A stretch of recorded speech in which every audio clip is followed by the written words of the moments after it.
ang tunay at sino ang bastardo?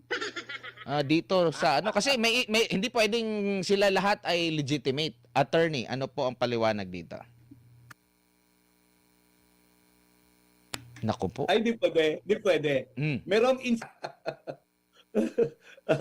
Ayan, attorney, ulitin lang natin kasi nawala na naman yung internet. Okay, umpisahan mo, attorney.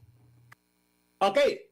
Una muna itong 1987 Constitution, Adbar, the Senate shall elect its president by a majority of all the members. Okay, klaro yan, Each house shall choose such officers as it may deem necessary. Saan nakikita yan? Nakikita po yan sa 1987 Constitution.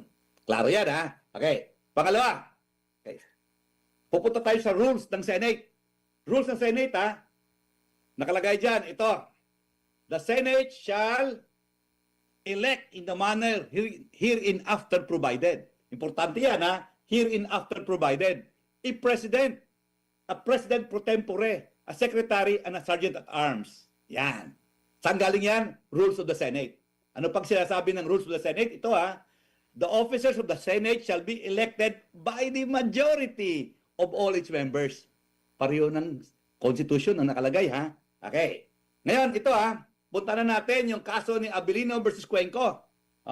Ang sabi ng Abilino versus Cuenco, 12 lang ang absolute majority. Okay? Yan ang constitutional majority. Bakit? Kasi less 1. So 24 minus 1. Bakit nagkaroon ng 24 minus 1? Ito, simple lang ang sagot natin dyan. Kasi po, si Senador Tomas Confesor, taga Iloilo to, nasa Amerika eh.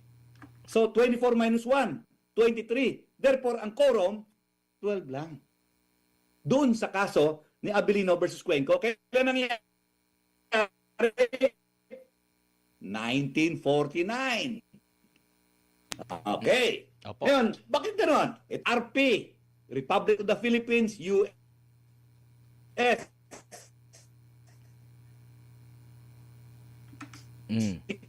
Attorney? Confessor ay sa Amerika.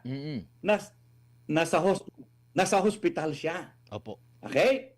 So ito yung boundary ng Pilipinas. Ayan, boundary ng Pilipinas. Yung Senate warrant na maaring i-issue para i-compel sila mag-attend ng session, hindi po obra pag lumampas ka sa territorial jurisdiction ng Republika ng Pilipinas. Halimbawa, pupunta ka ng Amerika, hulihin mo si Confessor, dalhin mo sa Manila para mag-attend ng session ng Senado, hindi po pwede yun. Okay, now, ito. Anong next na event na nangyari? Ito po. Ang next na event na nangyari ay May 11.